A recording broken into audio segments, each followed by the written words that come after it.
All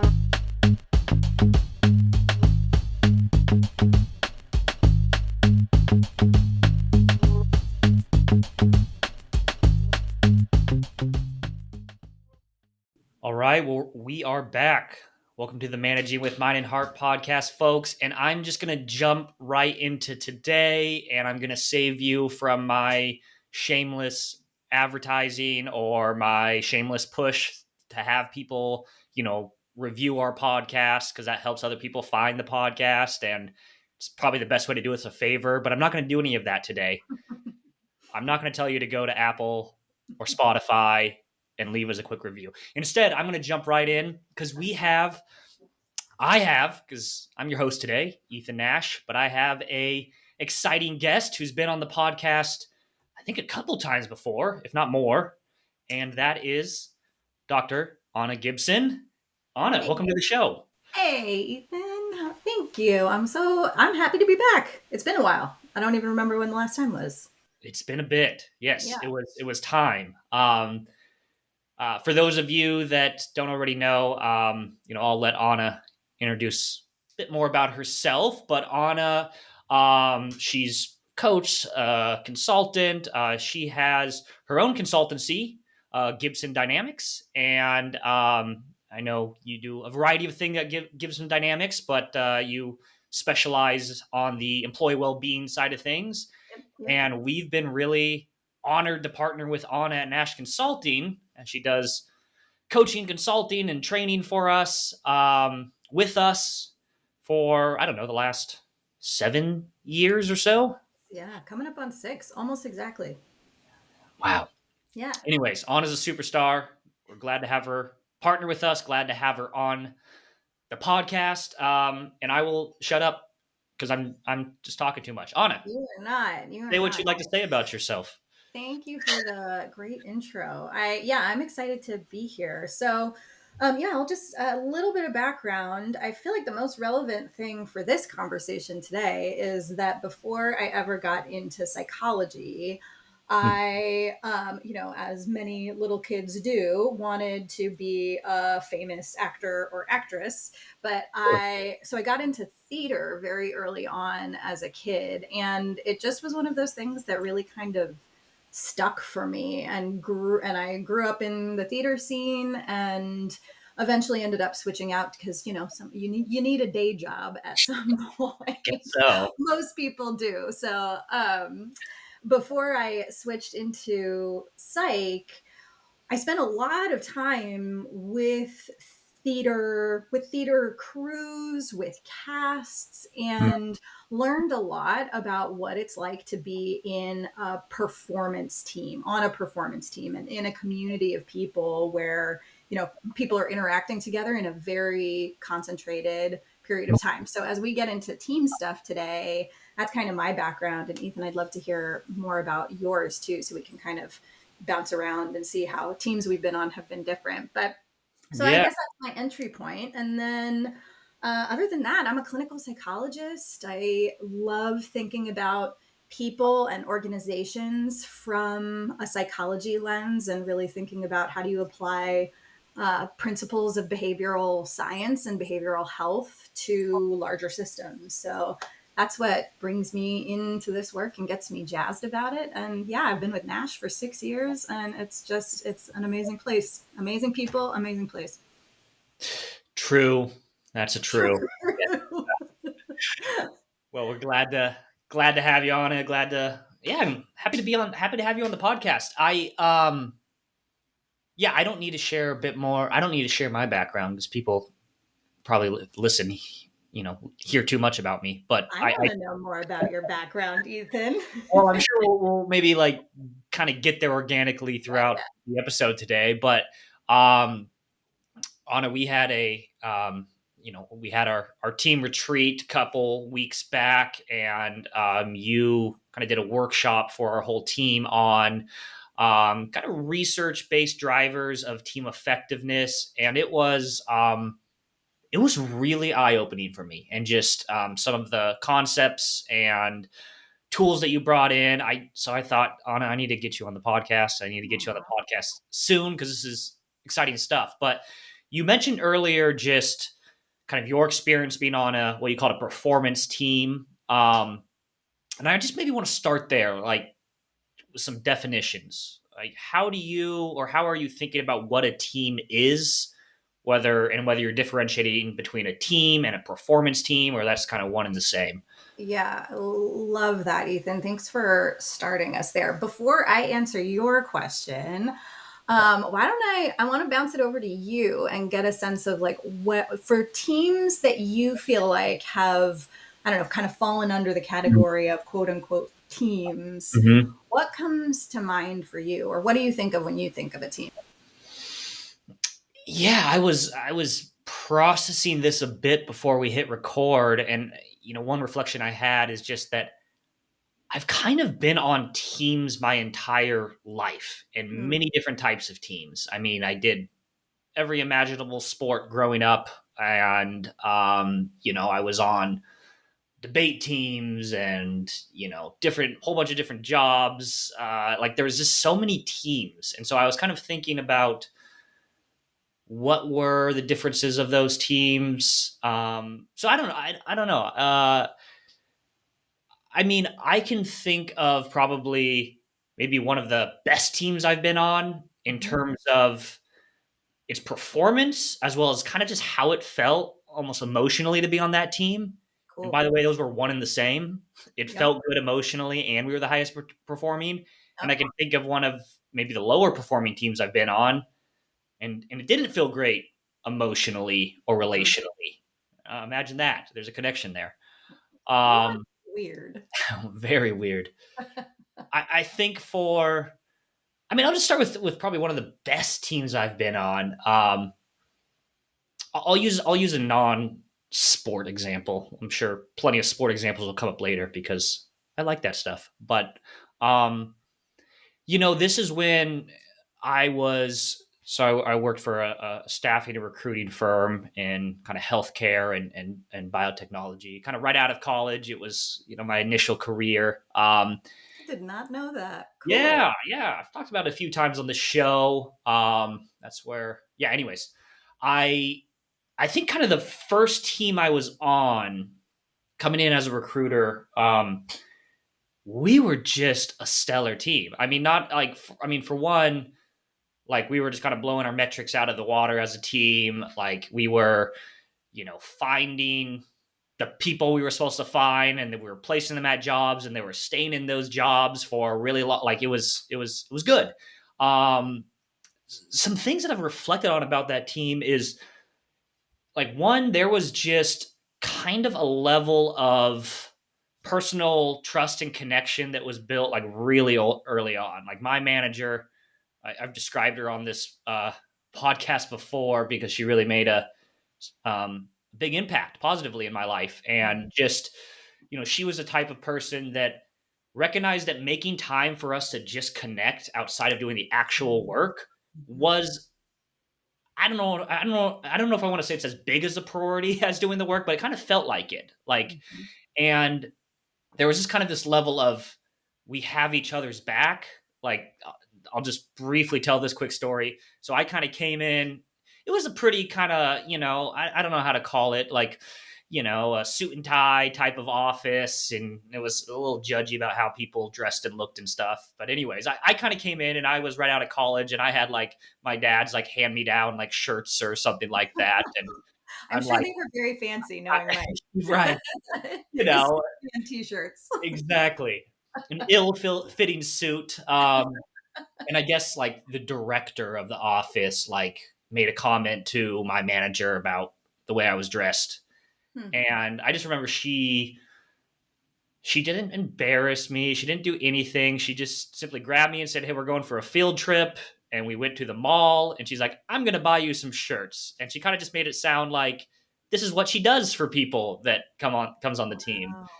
And so there was that, and then maybe I'll lastly say another element that really stood out to me about that team was just that there was a time that was made, I think, almost every day where we spent maybe 20 minutes, so not a lot of time, but we just shared kind of best practices, what we learned that day, things we ran into, just kind of, it was kind of like a discovery session. Hmm. Um, and then I'll also just add that I had, team members that weren't my manager, but they were more senior than that were really kind of dedicated to mentorship. Mhm.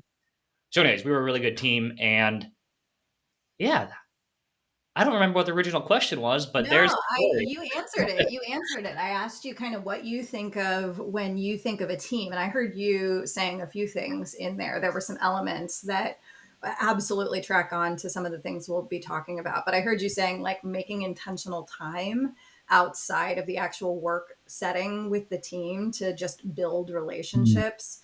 I heard your manager like jumping in and coming to help support you and kind of going out of their way to help you be successful in the environment, just like helping you assimilate into the culture just with, Mhm. the kind of clothing or like a uniform you would wear on a team. I heard Mhm. mentorship in there, learning from senior team members. There are a lot of the core components of a really healthy team just right off the bat. Yeah. What I else? Yeah, go I for just it. wanted to also add, just because this just now came to mind, but another element of the team was with this team, we were very direct with each other, very Mm-hmm. direct with feedback. It was kind of the culture formed on this sub team. My manager, like, she had a military background. She was in the Marines prior, and so I think she brought a little bit of that kind of cultural element to it. Mm-hmm. And there was a warming up period. Like, whoa, like feedback is pretty frequent and direct, but we all kind of got on board with it and it became normal and also felt safe because I think there was also two other elements, which was the trust element that was built early on and just like I have your best interest at heart. And then there was also, I think, an equal amount of positive feedback that was coming at the same time. So it wasn't just like a bunch of critical feedback and that was it. It was a good Mm-hmm. balance. And so I think it allowed all of us to kind of respect and trust the more critical feedback Mm-hmm. because we're getting positive feedback. So Yeah. I don't know if that makes sense, but that came to mind for me as an element. Yeah, no, that totally makes sense. I hear a culture of feedback in there and it not being unusual, but it being part of common practice, just a norm. And to Mm-hmm. circle back to kind of the original question about what a team even is, I heard you speaking to some of the core elements of it. If you'll know, I imagine this sort of is intuitive if once I say it out loud, but the place that you immediately jumped to was a group of people, right? So the first aspect of a team is that you kind of need more than one person. We're talking about a group in some sense. So, I mean, a team can be two people, a team could be 10 people, a team could be 25 people. But in general, the way that we think of teams, and I'll kind of talk through the model here in just a minute, but if we're working from a definition of a team, we can consider it to be two or more people who interact with each other in some way, right? They may not interact a lot. They may interact really closely, really frequently with one another, but at least in some respect they're interacting. And part of what their interaction is really about is it's like tailored to a common purpose or a shared sense of goals. So a team is sort of generally working in the same direction Mm-hmm. towards something. And again, could be a wide variety of things. It could be like a family working on cleaning the house. We were just talking about Sure. cleaning the house, so it's top of mind. Yeah. But Team it could, effort. right, it could be a family cleaning the house, or it could be, a football team trying to win the game. So in general, shared sense of purpose or goals. And then they are viewed in some way, either by themselves or by other people, as somewhat of a unit. So like Hmm. people tend to think of this group kind of in a collective in some respect. So two or more people who interact with each other in some way where at least some of the members need to rely on each other occasionally towards shared purpose or goals. So unit working towards shared purpose or goals. Okay. Yeah, how's that landing for you just as a definition? Does it feel surprising? Does it feel consistent, intuitive? Yeah, it feels. I mean, that feels pretty intuitive. Once you said it, I was, as you were talking, I was kind of going through some other groups and just thinking, is or certain types of groups, teams. For example, I don't know why this came to mind for me, but I thought of like a church, right? A community like that. And you think, okay, well, we're a group of people. Um, we probably have a shared goal, maybe, although maybe they would define it more as we just have shared values. But I think there is some goal oriented churches, whatever those might be. But maybe there's the element of like, are we all working together to get somewhere that might not be there, or maybe it is there? So I don't know. Could something like that, like different kind of communities, be seen as a team? I love that you're asking that question. Yeah, like, and I hear that underneath it, it's like, is how do you differentiate a group from a team? And I think the Mm, key piece in there is the reliance on one another. mm, Like, can this group of people exist if anybody kind of left at any moment, or if 10 people didn't show up, would the group still kind of function the same way? So when mm, you bring up an example of church, right? Like, members who go to church on Sunday aren't really relying on one another to be in that community. They may support right. one another in some way, but it's not necessarily working towards the same particular goal. Mm, Whereas staff of a church, they would be working on right, a right. shared sense of goal, right? So community group kind of different from a team based on how reliant they might be on one another. And we'll get into more detail on that too. But I love that you're asking that question, and that is important when you're thinking about like, how do I intervene in either a group or a team, because those would be different depending on which is which. Yeah, good, good. And I know we're going to get to today some of those, for lack of a better term, interventions, and be thinking about, what this means for our listeners, for myself, on a practical level as we want to improve the performance of a team. What, like, maybe we'll just jump right into this. Like, what drives the effectiveness of a team?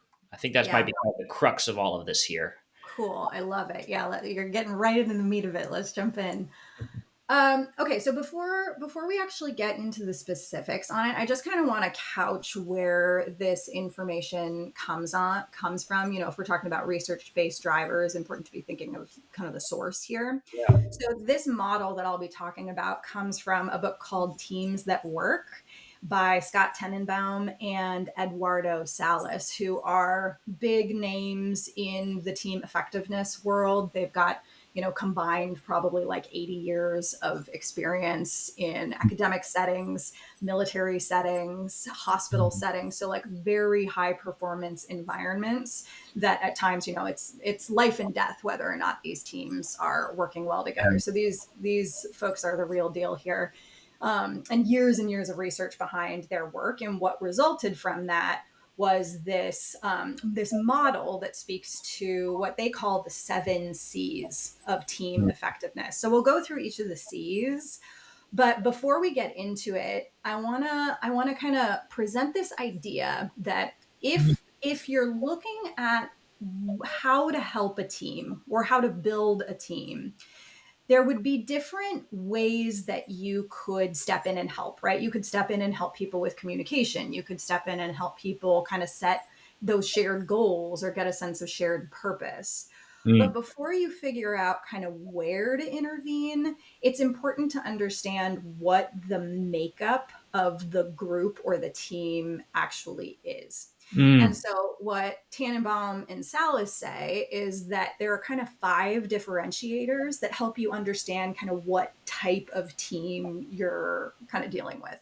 I And see. those 5, yeah, it's a pretty blended model here, and there are a lot of there are going to be a lot of words and concepts that come out of it. So stop me if I'm just like rattling Yeah. on, Well, interrupt could I? me as I'm going. Yeah, I'm gonna take you up on that right away and interrupt Do you it, right do now. I'm it. just, you got the wheels turning a bit. So, is the idea that we kind of got to differentiate what type of team we're talking about when we want to help a team, because the idea would be if we just took a broad approach of like all teams are the same, then we start implementing something or working on something when that's not really a factor that's going to help that team perform. Yeah, exactly. You said it much better than I did, Ethan.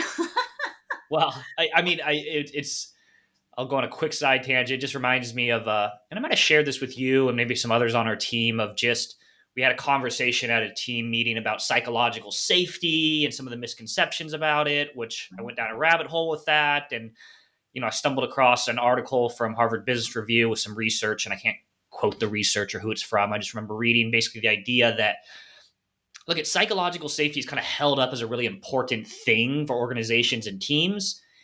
And there are some teams that psychological safety is going to be maybe less important, and there might be some research that an emphasis on psychological safety is not going to help that team. And an example of that is like a team where taking risks is actually not a part of this job. It's pretty just do this and do this only. We don't need to innovate or take risks in this job. And so that's, I guess, to bring it back, and that's kind of how I'm thinking about this. We got to Yeah. understand this team before we just say work on psychological safety or work on, so. Yeah, absolutely.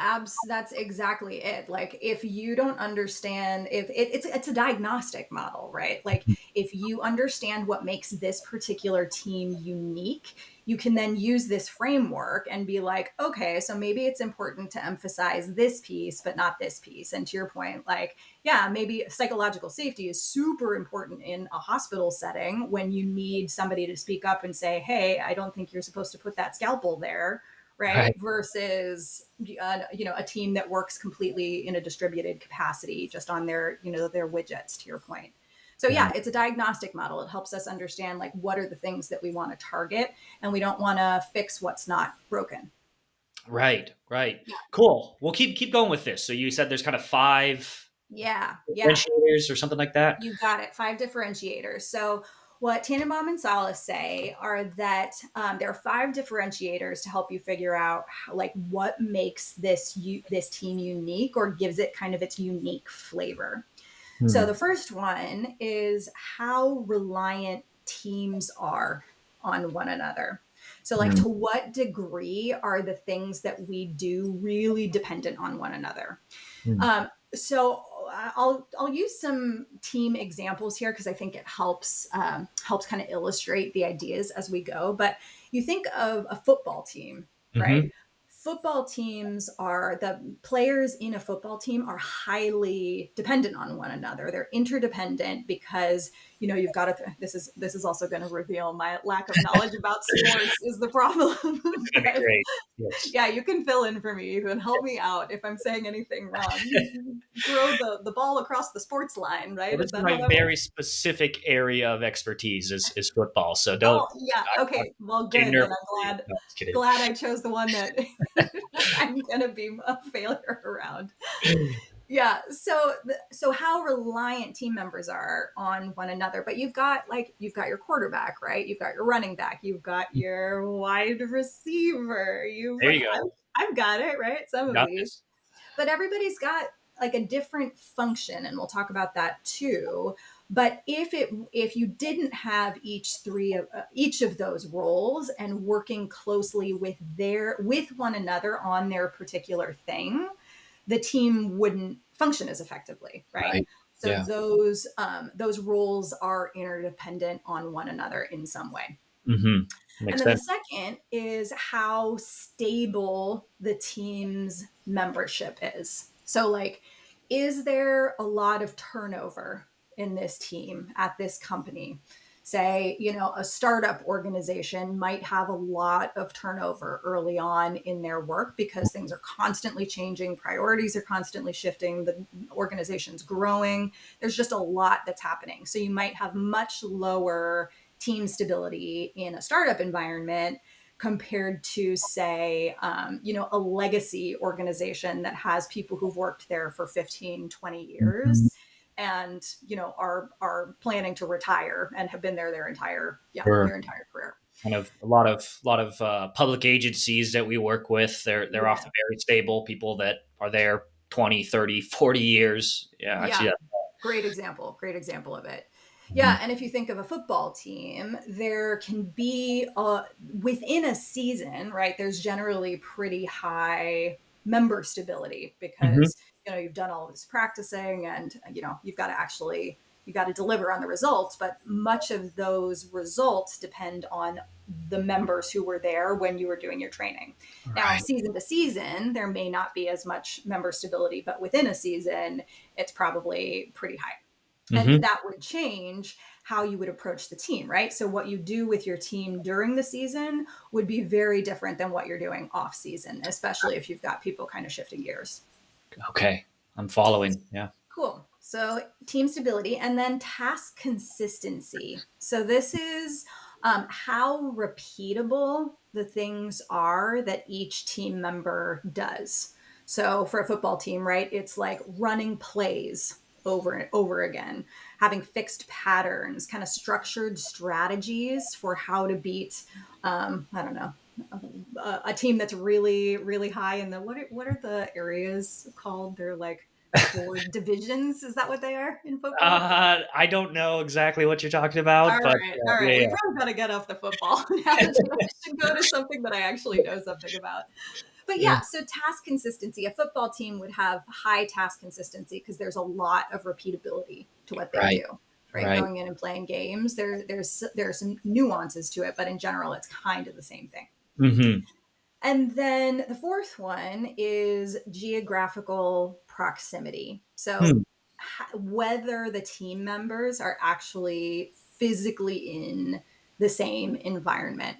Hmm. So, for, a company like Amazon, there's a huge range to this, right? They've got global networks of teams. Some teams are, literally have members all over the world, but then there are some teams that are co-located with one another in the same place. Right. Those teams, there would be different interventions for each of those types of teams because, if you've got people all face to face in a setting, you can do different things than you can do Hmm. with people who are across the world from one another. Right. Yeah. And then the last one is how similar the team's skills are.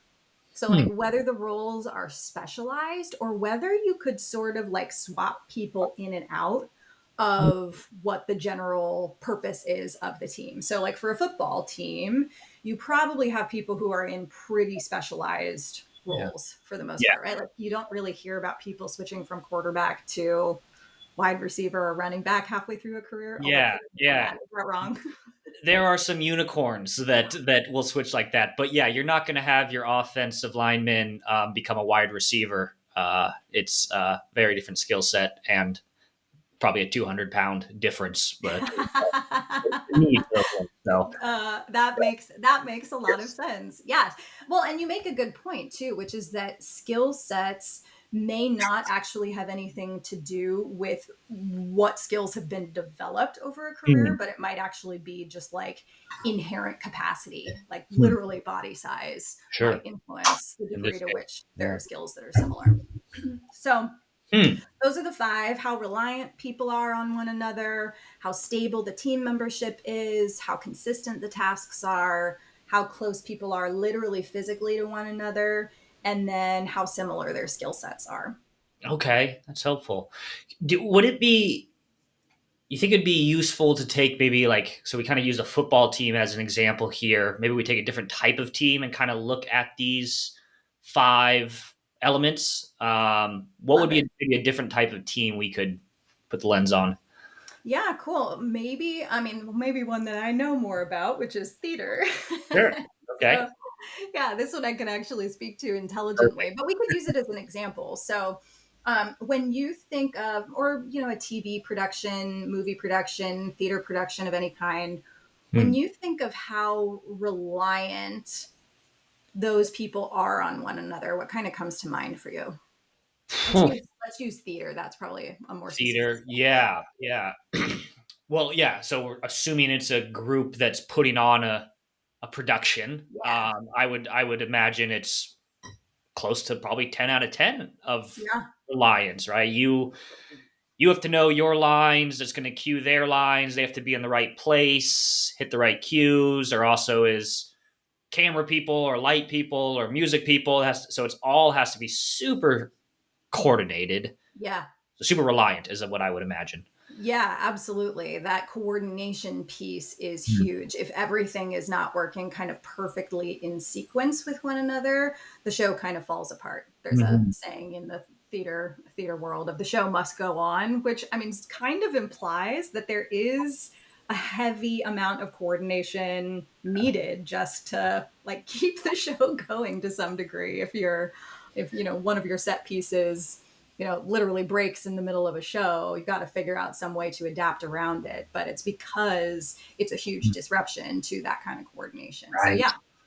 And then what do you think about stability of production crews? I know I'm putting you on the spot here. I did not ask this Yeah. question. So, Well, I mean, theater is not my area of knowledge or expertise, that's but all I right. would think that I think it could be mixed depending on the type of production. I would imagine there needs to be some level of stability between, I don't know what you would call like key players. Like if the star role were to change over, that's probably a big deal because the production is probably based on that person's Mm, mannerisms and mm. personalities and way they and we kind of feed off each other's energy and not in a woo woo way, but you know what I mean, like Yeah, yeah, yeah. how someone's kind of showing up. Yep. And then maybe there's some other positions that are it's not as big of a deal if there's some turnover, like maybe the lights person could Mm, another person could kind of figure it out fairly yeah, quickly.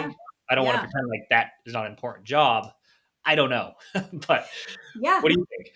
I think that's spot on, and I think it depends, right, on it depends on the kind of show and Mhm. how long the run is. I mean, there are other things that go into it too, but like if I'm thinking of a show that's running only for, let's say, like 6 weeks, six Mhm. weekends in a kind of local production, those were the kinds of ones that I was in. They were like short term. It was usually like a one off, and then the show closed and you moved on to the next thing. In that kind of environment, your the membership stability is really high because it's just like a cast that gets hired, a crew that gets hired at the beginning of the show. Same people who come in at the beginning are the same people who leave at the end. And Mhm. boy, if somebody gets sick in the middle of that run and you don't have an understudy who can step in, that's a big problem. So stability for things like that, super high. Yeah. If you think of like Phantom of the Opera, which was I think still the longest running Broadway Hmm. show of all time. I think I'm hoping I'm not misquoting that. There were people who had to come in and out of those roles over the year, right? So Mhm. what they ended up doing, the production itself, and this is true for most Broadway shows, the production itself becomes a really really consistent thing, so that you can actually just swap people right into the same choreography, the same Mhm. the same actual like um, what is the word that I'm looking for? Like vocal runs. Oh, You right. just do things exactly the same way as it was done in 1980 or whenever the show opened. I So see. yeah, What kind of length of project yeah. influences this too. And in that example, kind of the Phantom of the Opera example, they kind of built a structure to account for Yeah, maybe the lack of stability that there's going to be over time. They built yeah. systems around it. Yes, you got it. So, yeah, what the actual task is, what the purpose of the thing is, influences how the team might develop around that, what might make that team unique. I love that way of thinking about it as structures that Yeah. would help support that in a different way. Okay. And Yeah. so then the next one is task consistency, right? Yeah. Yeah, Yeah. and that's the repeatability of it, right? So the Phantom of the Opera, those things became really repetitive. You're doing maybe 15 shows a week Mm, sometimes, and it's exactly the same thing every time you're doing the show. I But see. from show to show, the task consistency would be pretty low, right? So again, kind of what's the particular project, what's the particular purpose or goal that you're working towards Right. is yeah, Okay. what would differentiate it?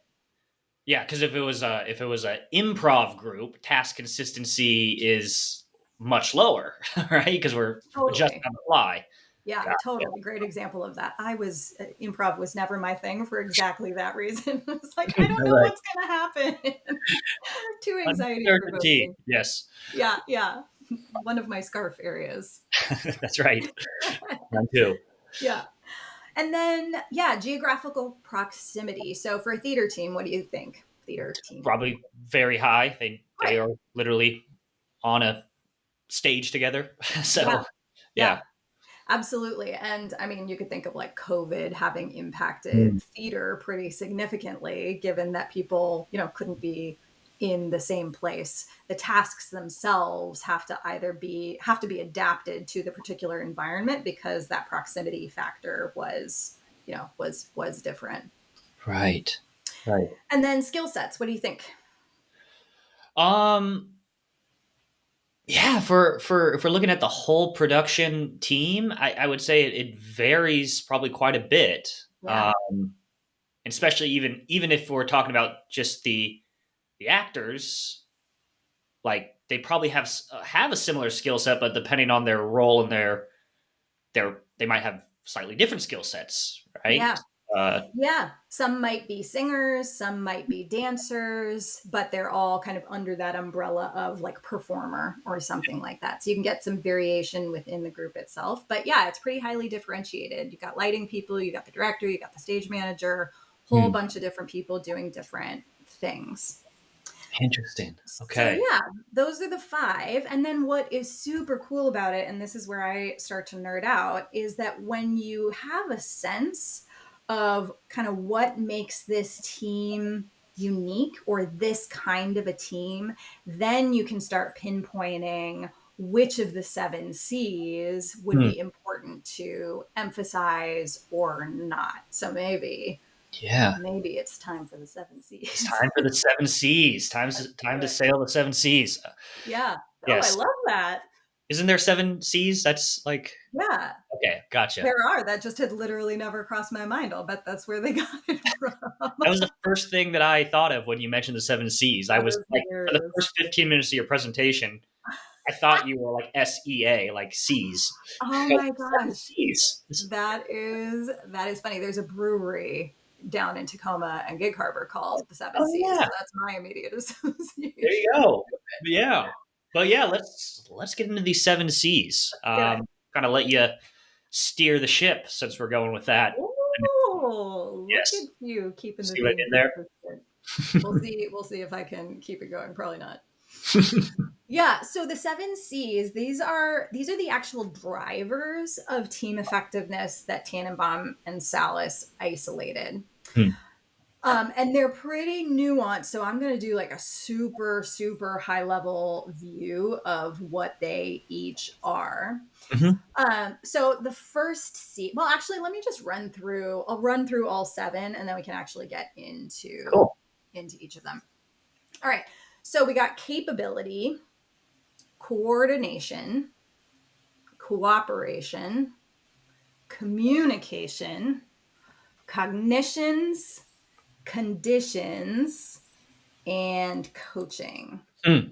And it's really convenient for the researchers that they all turn out to be words that start with C. Like that makes it easy. It's weird how that worked out. It I is, was yeah. wondering if there's a way to like just a different acronym Right. to potentially use for it to make it more of a word rather than remembering all of the C's. But Yeah. once you're looking at it a bunch, they start to kind of stick in memory. I think so. Yeah. Okay. So those are the seven C's: capability, coordination, cooperation, communication, cognition, coaching, conditions. You got it. You got Okay. it. So where would be helpful to go from here? Should we kind of describe them or start using them as a tool to look at teams? Yeah, so that's exactly it, Ethan. You got all of the seven C's in a row. So all what I'll do is just kind of start breaking them down at a pretty high level, and then what we can do is kind of go back through maybe the football team and then the theater team and figure out like, okay, given what we now know about those teams, where would it maybe make sense to focus if we were Mhm. working with a team like that? Cool. Yeah. Let's do So, it. capability, as the first one, is the team's general horsepower. So, the general and specific skills that they have. And that breaks down into a bunch of categories that we won't go into. But generally, it's like, are they skills that are general to most teams? or are they skills that are pretty unique to the nature of the work or the goals or the purpose of that particular team? So it's Mhm. skills, it's knowledge, it's the competencies that would make the tasks that are required for the purpose essential. So they're essential skills that are needed to fulfill the purpose of the team. I see. Okay. Yeah.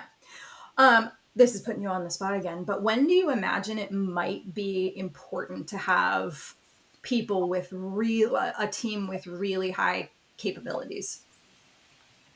Well, maybe like so when you say like really high capabilities, are we talking about like at the group level? Like there's are we talking about similarities and capabilities at this point, or just like they're very high skilled?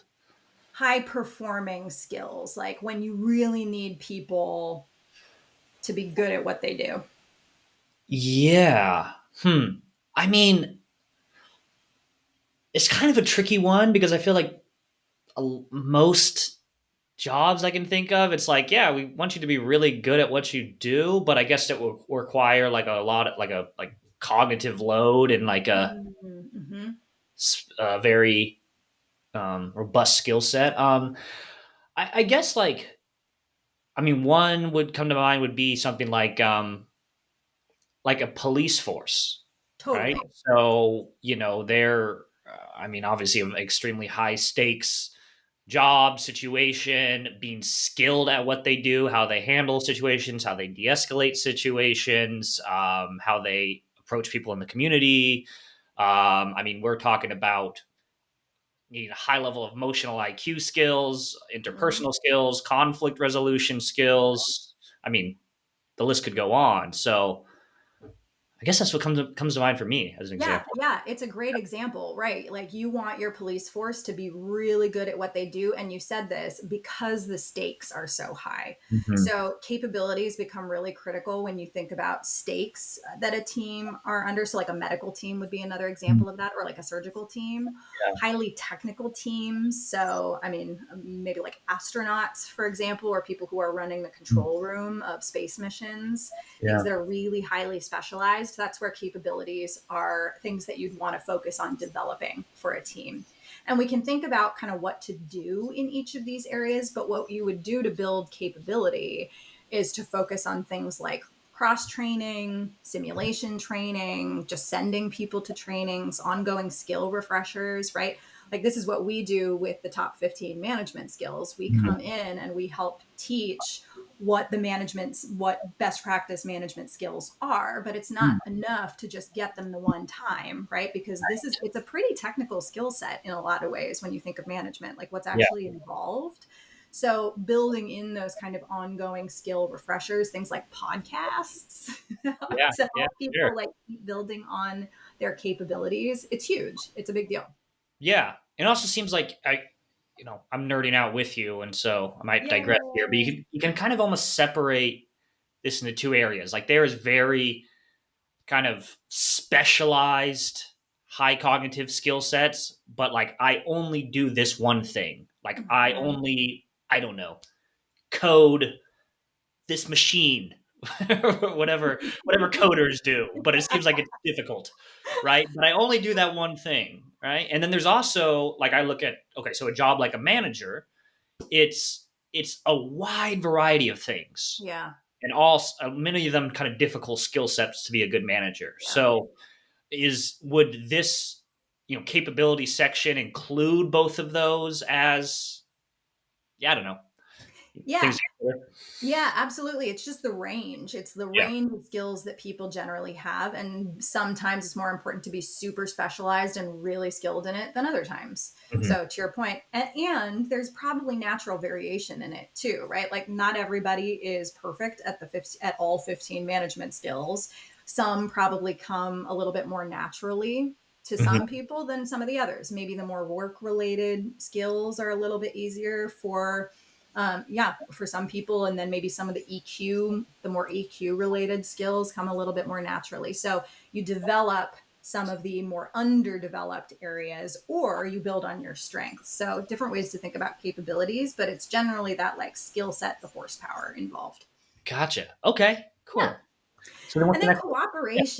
Yeah. cooperation is a really cool one, I think, because the idea behind it is that how you feel about your team, like the thoughts that you have about it, the beliefs that you have about it, generally like what your, either warm or negative feelings are about the team, actually influences the team's effectiveness, as do your teammates. So, like, what you think about how successful the team actually is Hmm. influences how successful the team actually is. It's kind of intuitive when you say it that way.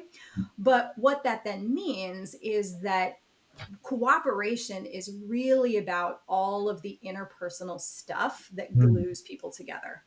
So that's trust, it's support, it's psychological safety, it's kind of the ooey gooey energy stuff that you can feel, but it's a little bit harder to name. Sure. Yeah. Yeah. Harder to name, harder to measure, So would this include, so like we brought up psychological safety, that would fall into this category. Like a willingness, like there's just this is like where there's kind of like attitudes towards each other in the team, like a Yeah. willingness to help, Yes. for one, or like would conflict resolution and how we handle that, would that fall under kind of our cooperation? A little bit. So, where it would fall under cooperation is like, how do I feel like my team members are with conflict? Do I trust Mhm. that, like, if I have an issue with somebody, if I go to talk to them about it, that they'll have my best interests at heart, right? So, that would be more of the cooperation piece. The actual skills of conflict resolution, that would be more in capabilities. So, that Ability. horsepower Okay. piece. Yeah, great Sounds question. good. We'll keep going. I'm slowing us down, but No, no, I am. I get so excited about this. I could talk about this. This could be like a 2 week training. So I'm excited that I'm even here, and you're allowing me to talk about it. So move me love along it. if I'm Love belaboring it. it. Okay, yeah. So cooperation is all of that kind of ooey gooey team cohesion stuff. That's a lot of what we do at Nash is help Mhm. people build relationships, right? Build trust. And then coordination is the next one. And coordination is all about teamwork. It's just like the actual stuff that people do day to day to be in alignment. Their Hmm. actions, their roles, responsibilities, the processes, everything that like actually makes teamwork work. And there are some important forms of it. It's basically like being aware of what other people are doing. It's being able to jump in and provide backup support for them, adapt to the environment as things are shifting, and then kind of maintaining morale. And conflict resolution would fall here a little bit too. So, like Mhm. when we run into a bump in the road with a process, and maybe I'm not sure where your role starts and mine ends, that we could work through that to kind of keep things coordinated. Right, right. And so this would be, processes that we might establish to help with the coordination. So Yeah. going back to conflict resolution, like we might actually establish our general process for resolving conflict with each other. And Yeah. that would be under that. It could also be things like, pulling from our leadership curriculum, like signing or having a buy win, right? When we're like, hey, when we are giving each other tasks, like let's establish when things are due, probably Yes. like SPA, single point accountability. Like, hey, we'll make sure there's one person that has accountability for every function or task.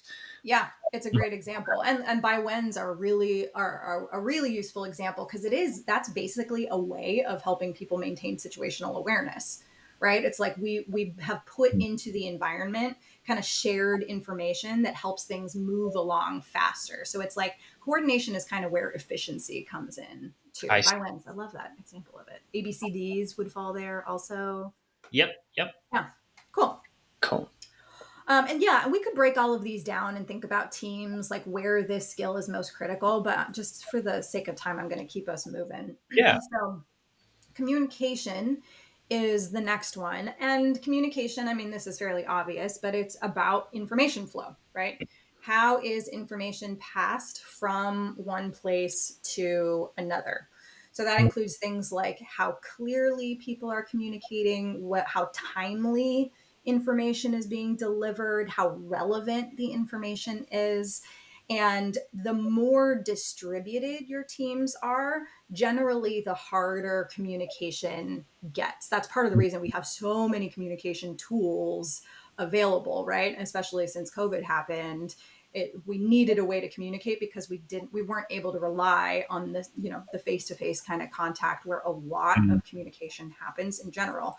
I think I've heard this stat. I don't actually know where it comes from or if it's evidence-based, but you hear all the time that like 70% of communication is in just Mm.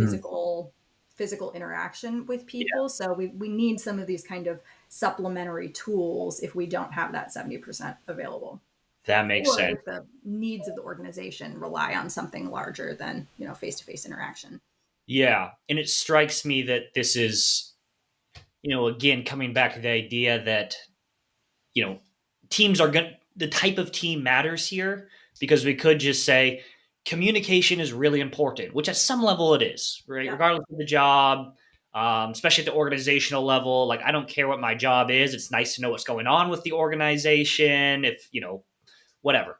But it's also fair to say that there are certain jobs or teams that communicating with each other is not as important. Yeah. Like, hey, this is my job that I do, and I get the assignment at the beginning of the week, and I turn it in at the end of the week, and there's Yeah. not a lot of communication needs to happen besides received, done. Yeah.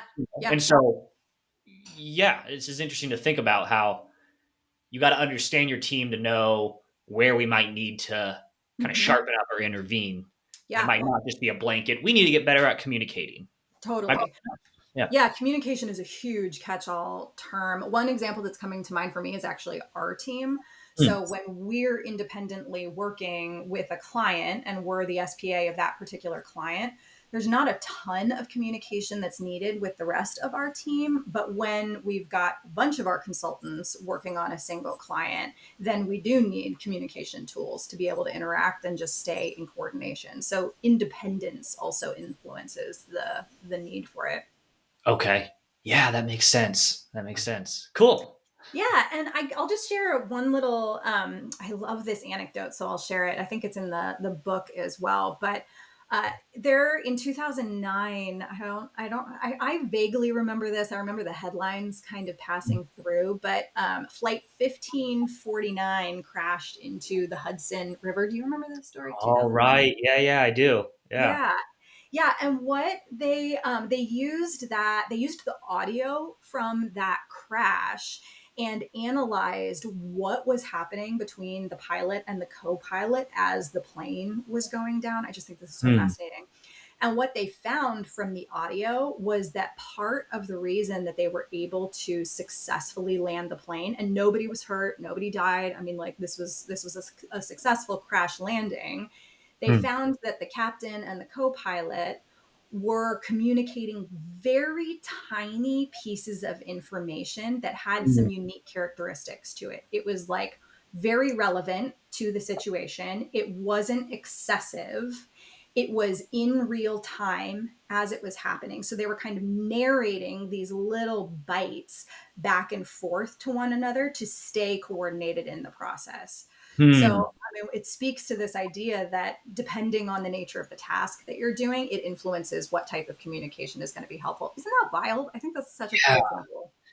Yeah, that is. And there's also like, I mean, coming back to for like, theater, for example, or Mm. like, a dance production, communication at that level is like a nonverbal, right? They can kind of communicate through body language or Love it. movement, and that means here's what's coming next, or Love it. yeah, that's interesting. Yeah. Yeah. Or if something, yeah, yeah, the coordination of the show is dependent on people's ability to kind of read where they are on stage Mhm. and also know what their moves are. Yeah, that's a cool idea. Totally. Yeah. Wait, are we on coordination or communication? I'm starting to Oh, blend the two. I was on communication, but Me too. coordination is relevant to communication. Yeah, Okay. you're right. I was kind of blending the two. Coordinating efforts Yeah. through effective communication was kind of where I was going with that. Yep. Yeah, Yep. we're Makes sense. distinguishing that. Yeah, and then next we've got cognition. I think cognition is an interesting one because this is all about the shared purpose, vision, goals of the team. It's getting people rallied behind the reason that you're there. And it's helping everybody get kind of a shared mental model of Mm, like, who is this team and what are we about? mm, Because what they found is that teams with common perspectives can navigate environments more smoothly, especially complexity in complex environments more smoothly, faster, they're more adaptable, resilient in general. The clearer people are about why they're there, who they are, and why they're there, the easier it is to kind of get things done and be effective.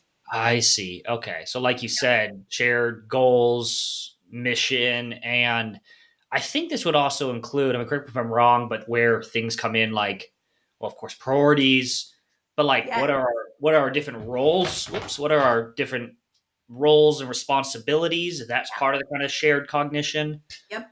Okay. Yep.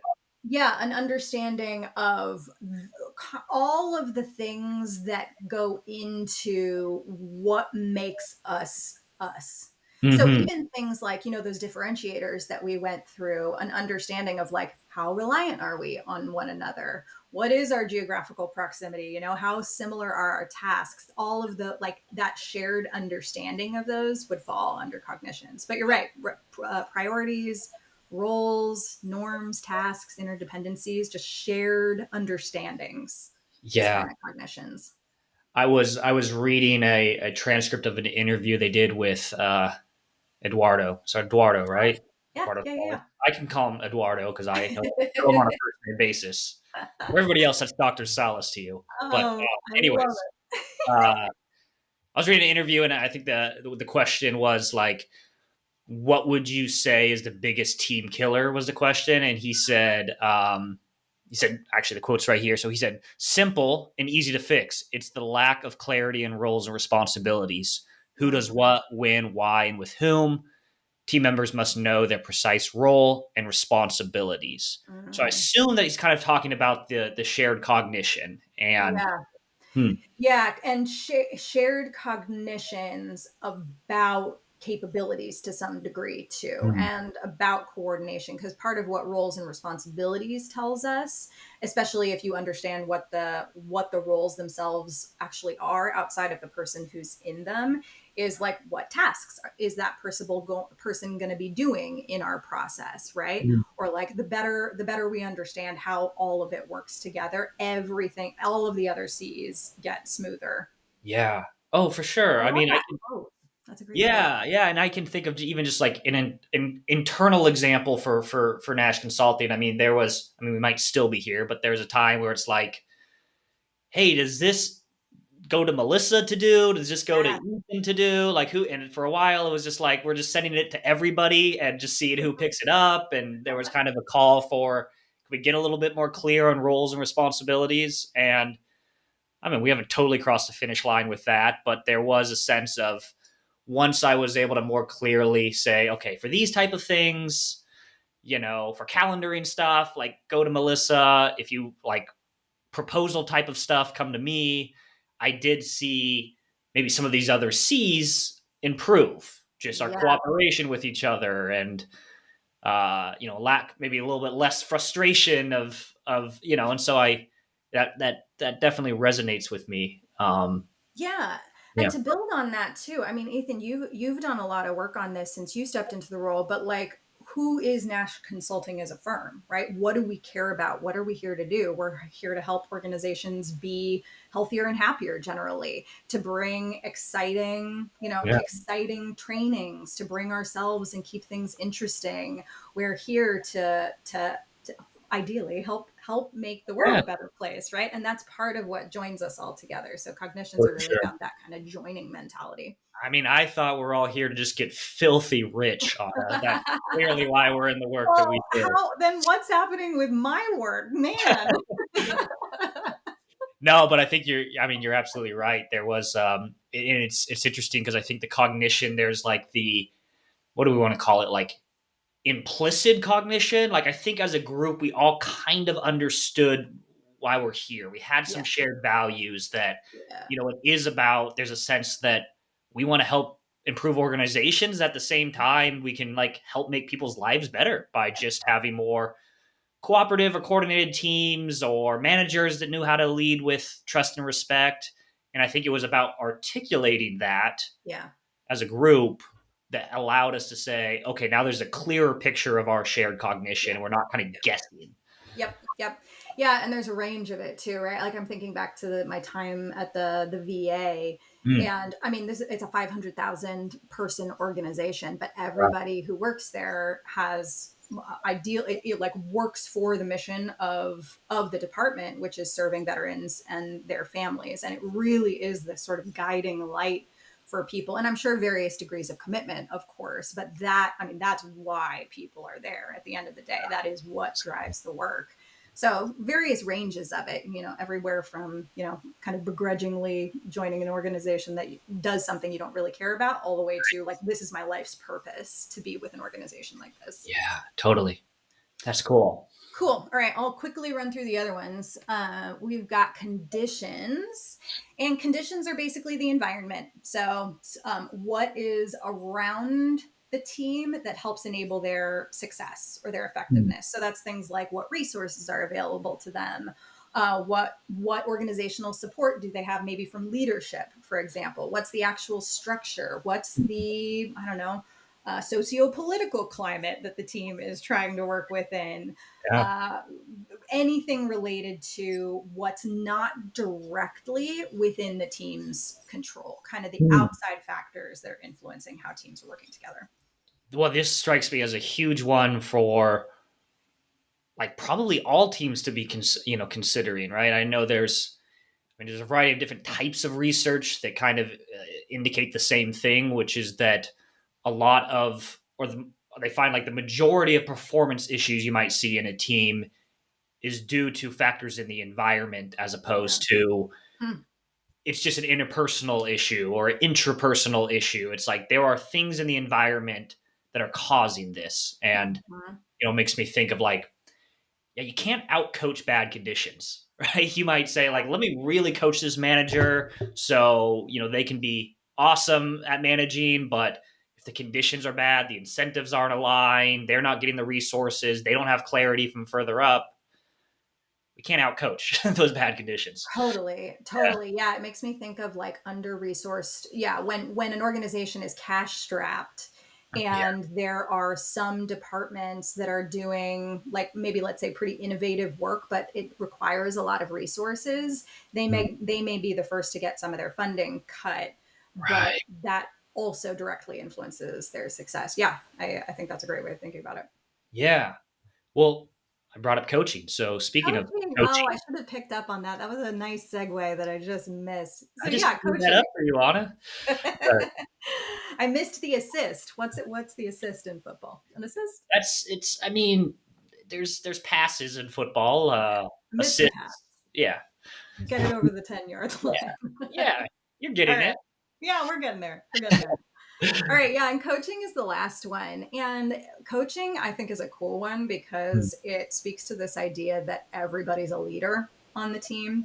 It's the leadership functions that help guide, help support, help mm, develop the team. So that's things like, helping the team set goals, that providing feedback thing that you were talking about earlier, that like it's kind of everybody's responsibility to help improve the performance of the team. So we've got this continuous improvement environment. Some conflict facilitation comes in here, right? Often leaders are stepping in and helping to manage relationships with other team members, but mm. effective teams demonstrate good team leadership behaviors regardless of who the leader of the team actually is. I see. Okay, gotcha. So this piece, of course, coaching, it's less about like our systems for cooperation or coordination. It's less around like, hey, when we're making decisions, let's use the six decision making styles and be clear about that. It's more like, am I modeling behaviors that's going to help the whole team succeed, right? You Mentoring got each it. other, coaching each other, of course, Yeah. providing feedback, even when there's not a specific process or system for it. Yep. Yep.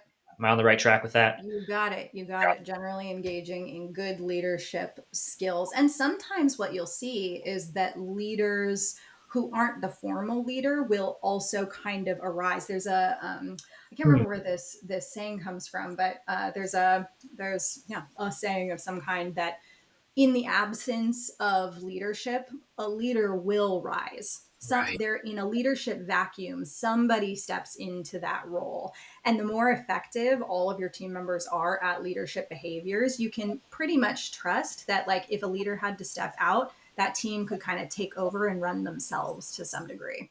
Like Totally. when mom and dad are out of the house, kids can step Yeah. in and run the show. Yeah, that makes sense. I mean, that totally resonates with me. And just, I was working with a coaching client the other day, and we were talking about this, not in this exact way, but it was the idea that, like, all right, you have a pretty competent team, you see a lot of good leadership skills amongst the team. Maybe your role as a leader is to step back and create that vacuum and let somebody else step in to fill that vacuum. Yeah, And that takes patience and self-control and a lot of awkward silences to say, I'm not going to jump in and lead right now. And that's my totally. role as a leader here. Yeah. Let that Yeah. vacuum build. Yeah. Absolutely. And succession planning would fall there too. Yeah. Yeah. Okay. Interesting. Well, goodness. We've gone a lot of different directions here and we are running long on the episode, but perhaps we'll do a part two sometime soon if I can conjure on into to doing that. But Yeah. Anna, I mean, maybe if you can, to put you on the spot here, why don't you close us out with maybe some things that our audience can be thinking about as they're looking at their team? Yeah. Yeah.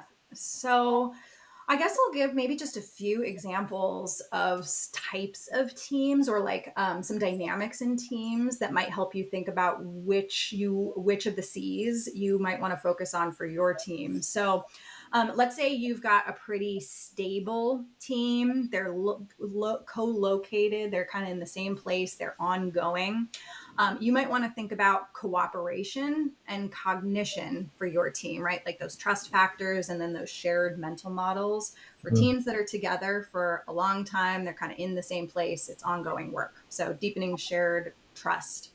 mm, And then if you're on a team that's short term or it's project based, oftentimes those teams just need kind of quickie wins. So you mhm, might want to think about coordination, communication to hit deadlines. So what's the actual teamwork you're engaging in? And then how are you communicating about the project? Those are kind of the biggies there. mm, And then for high reliability and crisis response teams, let's say you're an EMT, for example, or on a police force, we were talking about that earlier. mm, Really important to front load capability, right? We talked about why that's so important, that being really skilled at what you do in crisis response or high reliability, highly intense or high risk situations, you want people who are skilled. And then coordination is super important there too, right? So that you've got flawless execution under pressured conditions. mm, And last, and this is probably relevant for most people to some degree, but virtual or hybrid teams, uh, extra emphasis on that communication piece, right? Your communication tools, the better your mm, communication tools are, the easier it is to get work done. And then the conditions piece, which unfortunately often we don't have a ton of control over, but that helps you kind of overcome distance barriers if you're also attending to the environment around the mm. team. So just a few kind of tips and tricks there at the end, depending on the type of team that you've got. That's great. Anna, thank you for this. I don't know if it's helpful for anybody else out there listening, but this was extremely useful and helpful for me. And I'm sure it is helpful for a lot of people. Um, Perhaps a part two sometime down the road to kind of deep dive into maybe kind of looking at what to do when a team is stuck and how to use the seven C's to help with that. So Yeah, would love it. Thanks for inviting me, Ethan. I could nerd out about this all day long. So thanks I for letting know me chat with you about it. if we didn't stop here, we probably would have done it I all day know. long. I know. All right. Well, All hey, right. thanks for coming on. And everybody out there listening, thanks for tuning in. And we will catch you next time.